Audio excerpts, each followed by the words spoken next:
Hey guys, today we're going to show you a tip on how to create a geocaching micro or nano container, actually a pretty small one, using normal household materials. And this was actually a tip that was sent in. I'm going to give it a try. I'm not sure if this is going to work, but we'll see.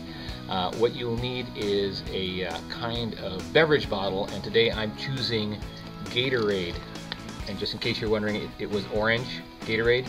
Not that that matters, but we're going to use two of these kind of bottles. You can use soda bottles apparently and you'll get a slightly smaller result, but today we're going to use this Gatorade bottle, and we're going to cut off just the top here and then make a micro or nano geocaching container.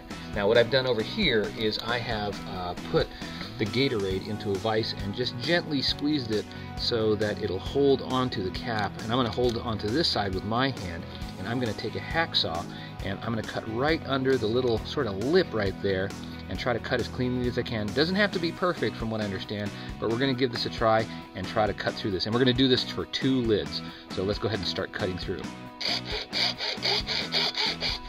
Alright, so now what we have are 2 of the lids. Okay, and if you look, I cut out the bottom and it's right under that lip right there. It's still kind of rough, so I'm probably going to go take some sandpaper to this and smooth it on out. That's the next step, is to try to get this as smooth as possible. And then we're going to glue the 2 lids together like that, and you're actually going to have a micro container, nano container, that should be pretty waterproof, pretty durable, didn't cost a whole lot, and you can actually get to it from 2 different sides. We'll see how it turns out. Okay, so we've done some of the filing, and I actually didn't need any of the sandpaper that I thought, because I think this is going to be good enough. What I've done is I've taken the cap, and one of the first things I did was I took off that little ring. You know, these little rings that were on there, just because it seemed like an extraneous thing, and so I just popped those off. And then I took an old file, and you probably want to use an old one just in case you want to use this ever again for something else, because you're probably going to get little plastic flakes in there. Worked fine though, and I basically used the old file to file down as much as I could just to get a nice smooth thing. Now it's not perfectly smooth, but I think it's going to be good enough. So that's the area right there that I filed down, and I did that on 2 sides.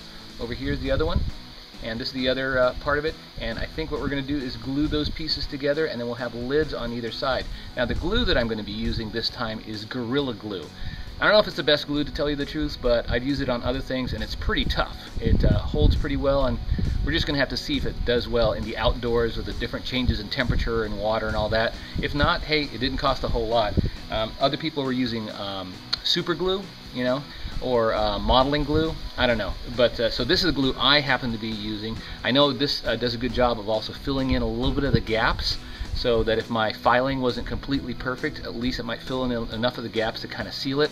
And then after it completely dries, like maybe tomorrow, what I'll do is take that hard Gorilla Glue and then file it down a little bit more to make it nice and smooth. So what we should end up with is a geocache container that's going to be glued together like this with 2 end caps on it.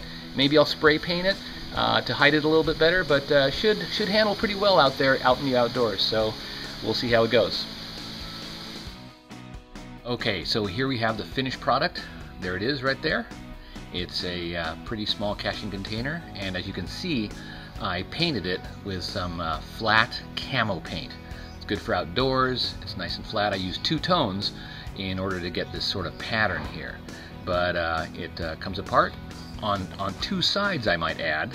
All right, and it smells actually still nice and Gatorade fruity, so that's an added bonus. So there you go.